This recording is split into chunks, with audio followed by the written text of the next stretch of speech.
अस्सलाम वालेकुम। मैं समीउल आरफीन आपका टीचर और लेकर आया हूँ आज आपके लिए बहुत important long question products of vector. देखो जब हम वेक्टर्स को प्रोडक्ट कर रहे होते हैं तो हमारे पास दो तरह की प्रोडक्ट्स होती हैं जिनके हमने अलग अलग नाम रख लिए हैं, जिनमें से पहला नाम आपको नज़र आ रहा होगा स्क्रीन पर, यानी स्केलर प्रोडक्ट, या इसका एक और नाम भी है डॉट प्रोडक्ट। आज हम स्केलर प्रोडक्ट के बारे में तफसील से बात करेंगे कि ये क्या होती है और कहाँ पर इसका इस्तेमाल होता है, इसका यूज़ कहाँ पर होता है, हमने आज इसके बारे में तफसील से पढ़ेंगे। तो स्केलर प्रोडक्ट को कहाँ इस्तेमाल किया जाता है या स्केलर प्रोडक्ट क्यों कहते हैं? असल में अगर आपके पास दो वेक्टर क्वांटिटीज़ आपस में मल्टीप्लाई हों और आंसर स्केलर आ जाए तो ऐसी प्रोडक्ट को हम स्केलर प्रोडक्ट कहते हैं या डॉट प्रोडक्ट कहते हैं। मैं फिर से अपनी बात को दोहरा रहा हूँ कि जब आप दो वेक्टर्स को मल्टीप्लाई करें, मिसाल के तौर पर अगर आप फोर्स, याद रहे force is a vector quantity, है ना, आपके पास फोर्स का एक वेक्टर है और आप इसे मल्टीप्लाई कर रहे हैं डिस्प्लेसमेंट के वेक्टर के साथ, ठीक है। तो ये दो वेक्टर क्वांटिटीज़ हैं, आपस में मल्टीप्लाई हो रही हैं, तो डॉट लगेगा या क्रॉस, ये फैसला करेगा इसका आंसर क्या है। तो देखो आपके पास फोर्स का वेक्टर है, आपके पास डिस्प्लेसमेंट का वेक्टर है तो दोनों ही वेक्टर, लेकिन जब ये आपस में मल्टीप्लाई होंगे तो आपको जो रिजल्ट मिलेगा वो मिलेगा work. And we know that work is a scalar quantity, ठीक है। मैं ये कहता हूँ कि ये आपके पास वेक्टर है, वेक्टर, याद रहे force is a vector quantity, जो डिस्प्लेसमेंट है yes it is also a vector quantity, है ना। और बट जब आप इन दोनों वेक्टर्स को मल्टीप्लाई करेंगे तो आपके पास आंसर क्या आ रहा है? स्केलर, है ना। आपके पास work is a scalar quantity, है ना। तो जब आप दो वेक्टर्स को मल्टीप्लाई करें तो आंसर देखना है, यहाँ पर डॉट लगेगा या क्रॉस, ये बताएगा हमें आंसर। तो जब आप दो वेक्टर्स को मल्टीप्लाई करें और आंसर स्केलर आ जाए तब हम यहाँ पर बीच में डॉट लगाते हैं और इस तरह की प्रोडक्ट को हम डॉट प्रोडक्ट कहते हैं। बात को सिर्फ और सिर्फ समझाने के लिए मैं आपको एक और एग्जाम्पल दे रहा हूँ। यानी अब मैं फोर्स के वेक्टर को मल्टीप्लाई कर रहा हूँ यस आर के वेक्टर से, ठीक है। तो F is a vector quantity and R यानी displacement vector is a vector quantity. यहाँ पर R से मुराद कुछ और है। तो जब आप इन दोनों वेक्टर्स को मल्टीप्लाई करेंगे तो आपके पास आंसर क्या आएगा? आंसर आएगा आपके पास torque, and we know that torque is a vector quantity. तो यहाँ पर डॉट नहीं लगेगा भाई, यहाँ पर क्रॉस लगेगा। क्यों?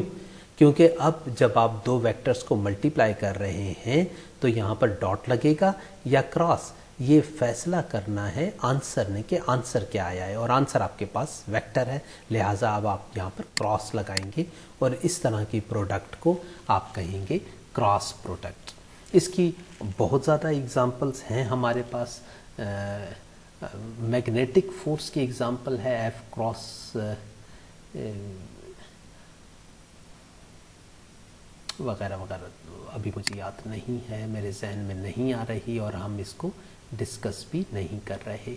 तो हम सिर्फ बात कर रहे हैं डॉट प्रोडक्ट की, ठीक है। तो डॉट प्रोडक्ट कब आती है? जब हम दो वेक्टर क्वांटिटीज़ को आपस में मल्टीप्लाई करें और आंसर स्केलर आ जाए, इस तरह की प्रोडक्ट को हम डॉट प्रोडक्ट कहते हैं, ठीक है।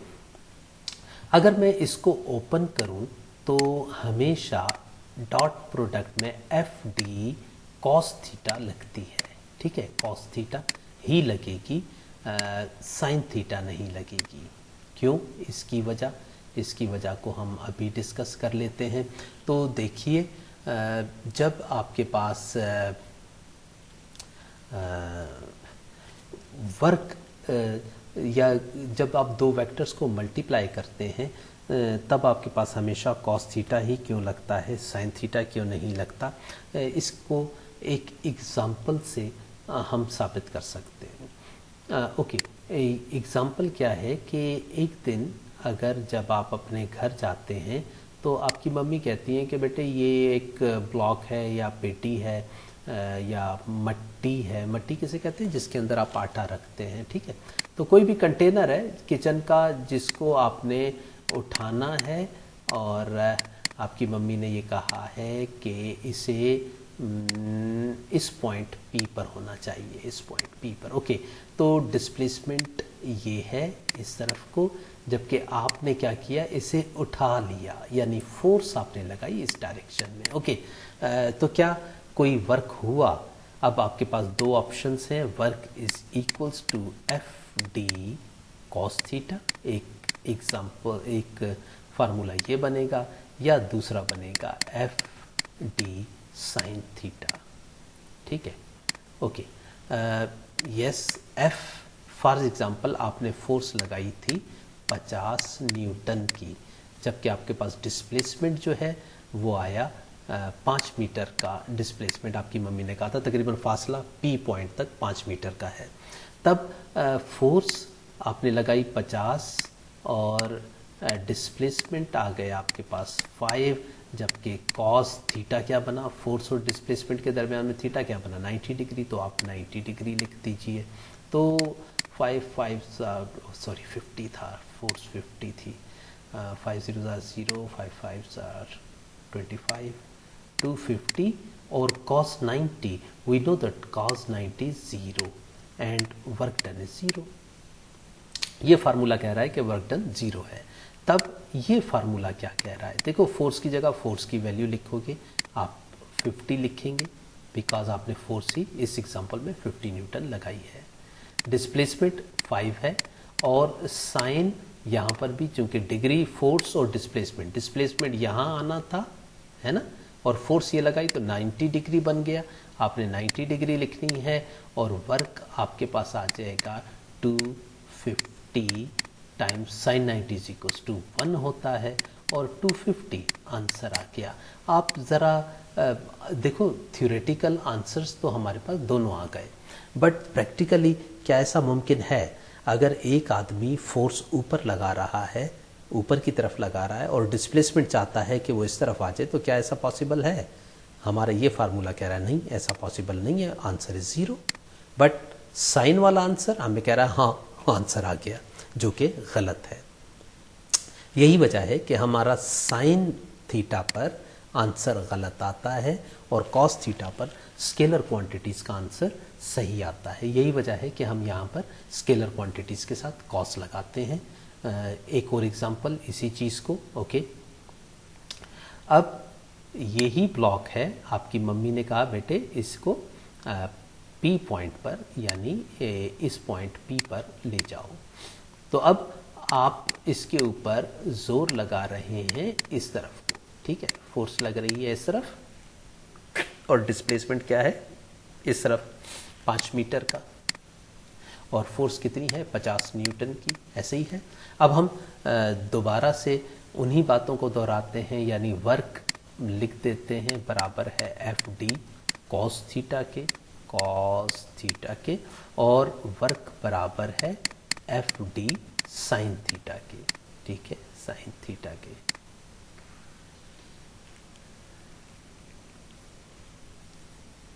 ओके, यस, याद आ गया मुझे, इरिटेट कर रही थी एक बात बार बार, force is equals to I B L sine theta, ये चीज़ है, V B L sine theta, ये है, ये फार्मूला है जी। एक मैग्नेटिक फोर्स का formula is a vector quantity force, और जब आप बी और वी को आपस में क्रॉस मल्टीप्लाई करते हैं इनको, तब आपके पास साइन थीटा आता है। ये चीज़ इरिटेट कर रही थी बिकॉज मैं भूल गया था, जहन में नहीं आ रहा था मेरे, बट अब आ गया। ओके, देखो यहाँ पर अब हम लगा रहे हैं F50 न्यूटन। ओके, डिस्प्लेसमेंट लगा रहे हैं 5 मीटर और कॉस, अच्छा देखो फोर्स और डिस्प्लेसमेंट पैरेलल हो गए, एक ही डायरेक्शन में है दोनों, तो दोनों के दरमियान एंगल कितना हुआ 0 डिग्री, है ना। थीटा क्या हुआ 0 डिग्री। अगर दो चीज़ें एक ही डायरेक्शन में हो, यानी फोर्स की डायरेक्शन क्या है ये है, तो डिस्प्लेसमेंट की डायरेक्शन क्या है ये है, तो दोनों के दरमियान में एंगल क्या बना, दोनों के दरमियान में एंगल होगा 0 डिग्री, सॉरी 0 डिग्री होगा। ओके, तो cos 0 डिग्री हो जाएगा एंड 5 और cos 0 is equal to 1, cos 0 1 होता है, 250 आंसर है। जबकि अगर आप साइन लगाते हैं, ठीक है, तो 50 आपने 50 न्यूटन की फोर्स लगाई, डिस्प्लेसमेंट आया 5 मीटर और साइन 0 डिग्री, ठीक है 0 डिग्री लगा दिया, तो 250 50 मल्टीप्लाई बाई 5 इज 250 और साइन 0 इज इक्वल टू 0। तो देखो ये वर्क आपको आंसर दे रहा है 250 जूल, वर्क की यूनिट्स जूल हैं, जबकि ये जो आंसर है ये दे रहा है 0। प्रैक्टिकली आप नोटिस करते हैं कि अगर आप इसी डायरेक्शन में लगाएंगे तो जो ये ब्लॉक है ये पी पॉइंट पर पहुंच जाएगा, बिकॉज आपकी फोर्स की डायरेक्शन बता रही है आपको। तो ये आंसर तो दे रहा है, लेकिन अगर आप साइन थीटा लगाते हैं तो आंसर कहता है जी नहीं, वो तो नहीं गया ब्लॉक उस तरफ को, विच इज़ प्रैक्टिकली रॉन्ग। यानी ये फार्मूला आपको बार बार गलत आंसर देगा। कब गलत आंसर देगा? जब आप इसे इम्प्लीमेंट करने की कोशिश करेंगे scalar, if the product is scalar, तो फिर आपको ये फार्मूला गलत आंसर देगा, ये फार्मूला आपको सही आंसर देगा। ठीक है, तो यही वजह है कि हम डॉट प्रोडक्ट पर हमेशा साइन थीटा ही कॉस थीटा ही लगाते हैं। उम्मीद है यहाँ तक आपको बात समझ में आ गई होगी। मिसाल के तौर पर अगर आपके पास दो वेक्टर्स हैं, एक वेक्टर है ए वेक्टर और दूसरा है बी वेक्टर, तो इन दोनों की डॉट प्रोडक्ट बराबर होगी ए बी कॉस थीटा की। ठीक है, बिकॉज डॉट प्रोडक्ट है तो डॉट प्रोडक्ट को हम हमेशा कॉस थीटा के साथ ही ओपन करेंगे। जबकि याद रहे जब आप ए वेक्टर को डॉट करते हैं बी वेक्टर से, तो जो भी आंसर आता है ये स्केलर होता है। ये बात याद रखिएगा कि A is a scalar, B is a scalar and cos theta is also a scalar. तो जब भी आप प्रोडक्ट ओपन करेंगे डॉट की, तो जो आपके पास आंसर आएगा वो हमेशा स्केलर आएगा। ये बात आपने हमेशा याद रखनी है। ओके, अब यहाँ पर मैं एक बात कर रहा हूँ projection of A on B and projection of B on A। ठीक है, तो फर्ज कीजिए एक एग्जाम्पल की मदद से मैं इस बात को समझा रहा हूँ। उसकी वजह ये कि पांचवा न्यूमेरिकल आपका इसी का ही है। ये एक A वेक्टर है और ये एक आपके पास एक B वेक्टर है। ठीक है, ये B वेक्टर आ गया। अगर आप ऊपर से कोई लाइट गिराते हैं, ये मैं जस्ट एक एग्जाम्पल के ज़रिए आपको बता रहा हूँ, आपको याद करने में आसानी रहेगी कि अगर आप ऊपर से कोई लाइट गिराते हैं तो B का जो शेडो है वो पड़ेगा A पर, यानी प्रोजेक्शन ऑफ B हो जाएगी, यानी B की शेडो की प्रोजेक्शन होगी A पर। प्रोजेक्शन ऑफ B,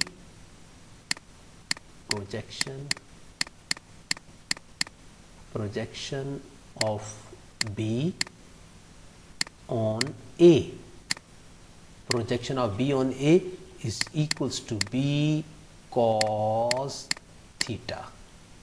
ठीक है, लेकिन फिर से एग्जांपल दे रहा हूँ मैं। आपके पास ये एक A वेक्टर आ गया और एक आ गया आपके पास एक B वेक्टर। ठीक है, ये B वेक्टर आ गया। अब आपकी जो लाइट आप जो गिरा रहे हैं वो पड़ रही है A से B पर। ठीक है, तो हम इसको ऐसे कहेंगे कि जो शेडो है A का वो पड़ रहा है B पर, यानी projection of shadow of A on B, यानी projection of A on B हो रही है projection projection of A on B ये बराबर होगा ए कॉस थीटा के, ए कॉस थीटा के। ठीक है, तो याद रखिएगा अगर हमें कहा जाए कि find the projection of A on B, इसका मतलब है कि हमें ए कॉस थीटा चाहिए, तो आप बी यहाँ पर मल्टीप्लाई हो रहा है, दूसरी तरफ आकर डिवाइड हो जाएगा।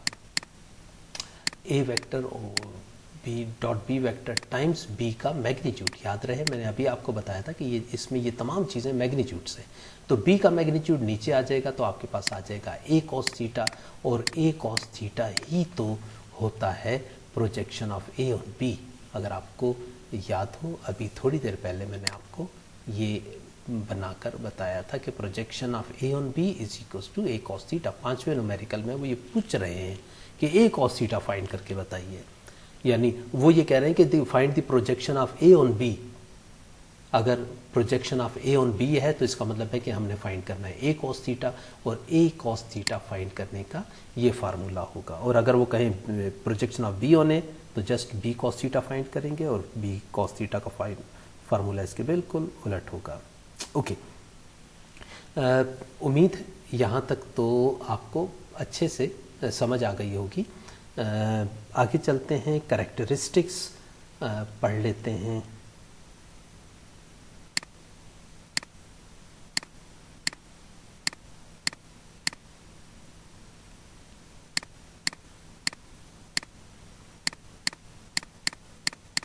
Characteristics of a scalar product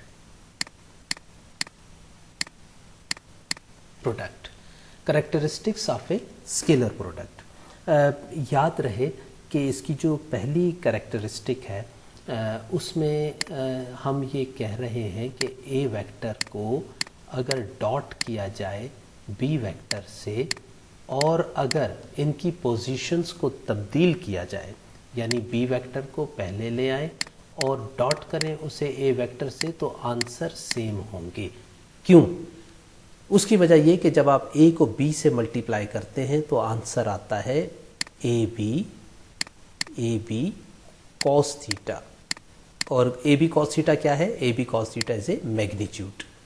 और जब आप b को a से मल्टीप्लाई करते हैं तो आंसर आता है बी ए कॉस थीटा, है ना, और ये भी मैग्नीट्यूड है। और मैग्नीट्यूड आगे पीछे होने पर कोई फर्क नहीं पड़ता, लिहाजा हम ये कहते हैं कि a vector dot b vector बराबर है b vector dot a vector पर। अगर ये दोनों बराबर हुई तो इसका क्या मतलब है? मैंने आपको बताया था कि इसका मतलब ये है कि ये कम्यूटेटिव लॉ को होल्ड करता है। तो पहली इसकी कैरेक्टरिस्टिक क्या हुई कि it holds commutative law, it holds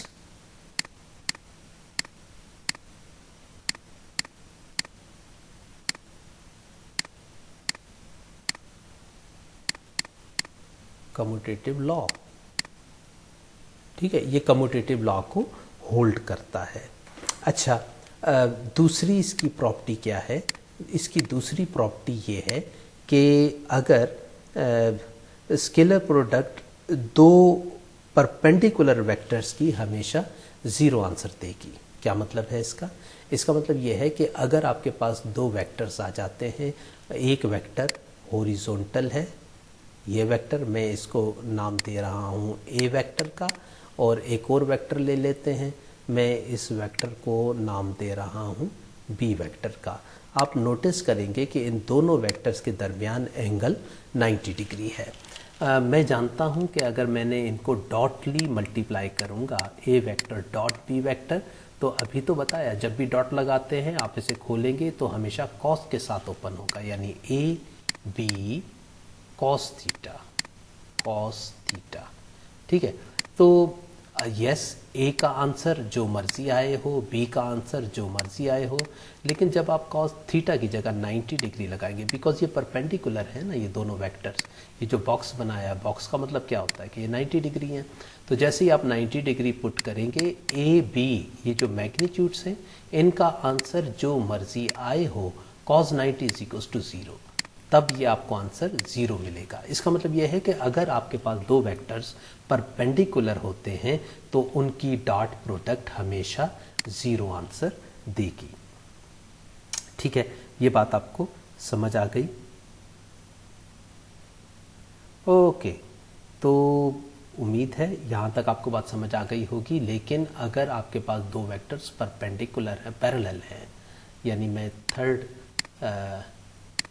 characteristic की बात करूं तो अगर आपके पास दो वेक्टर्स पैरेलल होंगे तो उनकी डायरेक्शन सेम होगी। मैं फिर से वही बात कर रहा हूं कि देखो, आपके पास अगर एक वेक्टर है, एक वेक्टर को मैं ब्लू कलर से ले लेता हूँ, या याद रहे कि ये x एक्सिस है, ये y एक्सिस है और ये z एक्सिस है। ठीक है, x axis, y axis, z axis आ गए। x एक्सिस की तरफ जो डायरेक्शन होगी वो कौन सी होगी? ये तो आपको पता होगी, x एक्सिस की तरफ i हैट होती है, y एक्सिस की तरफ j हैट होती है और z एक्सिस की तरफ k हैट होती है। तो अगर x एक्सिस की तरफ जो वेक्टर है, हम मानते हैं कि ये a वेक्टर है, ठीक है। और अगर एक और वेक्टर ले लूँ इसके पैरेलल, तो ये आ गया आपके पास b वेक्टर। तो चूंकि दोनों की डायरेक्शन सेम है, हाँ, दोनों की डायरेक्शन सेम है, तो मैं इसे ओपन करूँ, a vector dot b vector is equal to A B cos 0 degree, है ना। दोनों पैरेलल हैं तो 0 डिग्री होगा। And we know that A B cos 0 is equal to 1। इसका मतलब है कि दो वेक्टर्स, पैरेलल वेक्टर्स का जो आंसर है वो आएगा उनका मैग्नीट्यूड की प्रोडक्ट, यानी ए और बी की प्रोडक्ट के।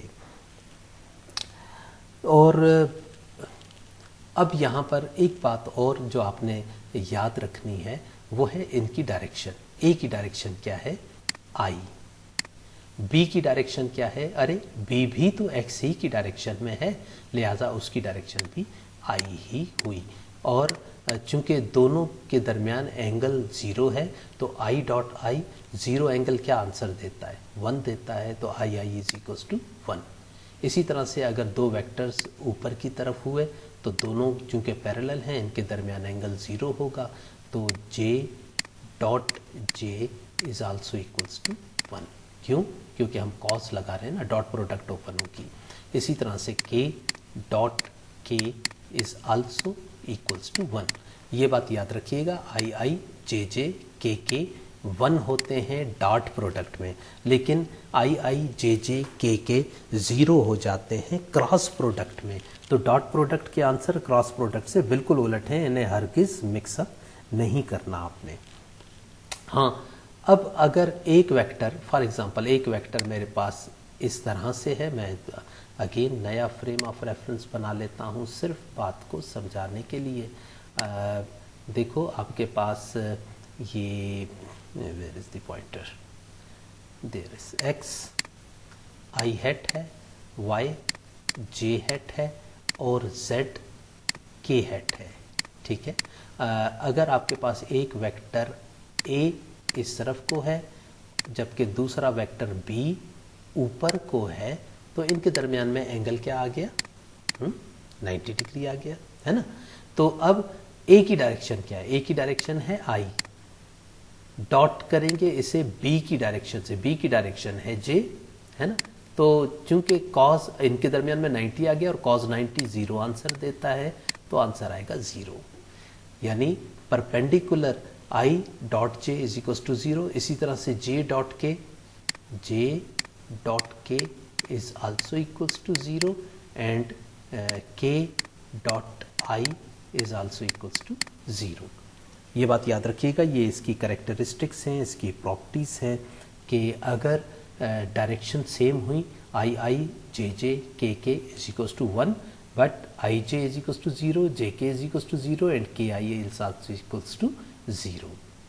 ठीक है, क्यों होंगे वो मैंने एग्जांपल्स के साथ आपको यहाँ पर बता दिए। अब चलते हैं एक और इसकी प्रॉपर्टी की तरफ, सेल्फ प्रोडक्ट। सेल्फ प्रोडक्ट किसे कहते हैं? देखो, अगर आपके पास मैं बात कर रहा हूँ सेल्फ प्रोडक्ट की। फॉर एग्जांपल आपके पास एक वेक्टर है ए और वो बना रहा हूँ मैं ये, ठीक है। इसके अलावा अगर सेल्फ प्रोडक्ट है तो एक और वेक्टर है, वो भी ए ही है ना। सेल्फ प्रोडक्ट है तो जाहिर है वो भी ए ही होगा।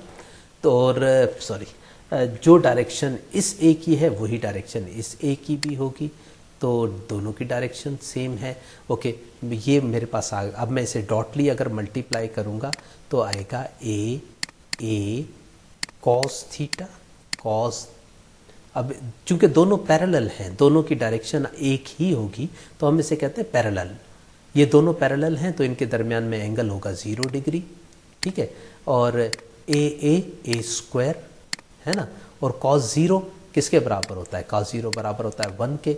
इसका मतलब है हमारे पास आंसर आ जाएगा ए स्क्वायर। लिहाजा मैं ये कह सकता हूँ कि अगर आप सेल्फ प्रोडक्ट लेंगे तो मैग्नीट्यूड के स्केयर के बराबर आंसर आएगा। मैंने आपको पहले भी बताया था कि ये क्या चीज़ है, ये सारी की सारी मैग्नीट्यूड है, और मैग्नीट्यूड के स्केयर के बराबर आपके पास आंसर आया है। आपने नोट किया कि ये मैग्नीट्यूड के स्केयर के बराबर है, यानी अगर आप सेल्फ प्रोडक्ट लेंगे तो हमेशा आंसर आएगा स्केयर ऑफ इट्स मैग्नीट्यूड्स।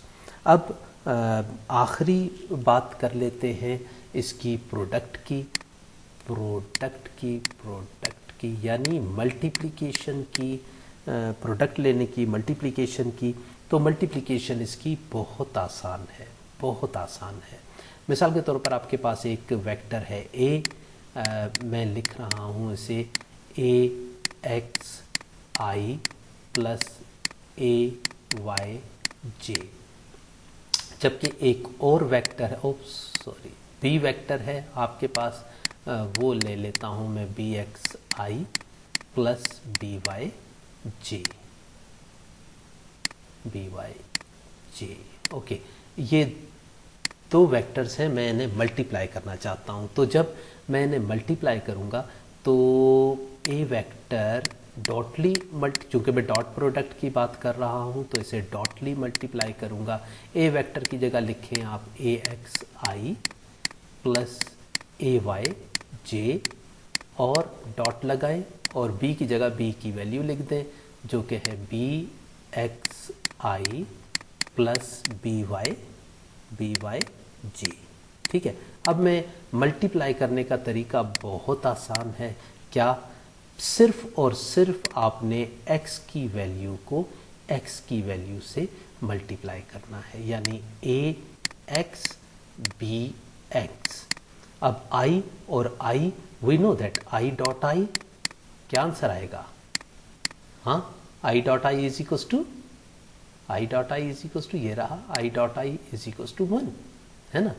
और दूसरा प्रोडक्ट y को y से मल्टीप्लाई करेंगे, यानी इस y को मल्टीप्लाई करेंगे इस y से, यानी ए वाई बी वाई, और इनकी डायरेक्शन क्या है? J dot J.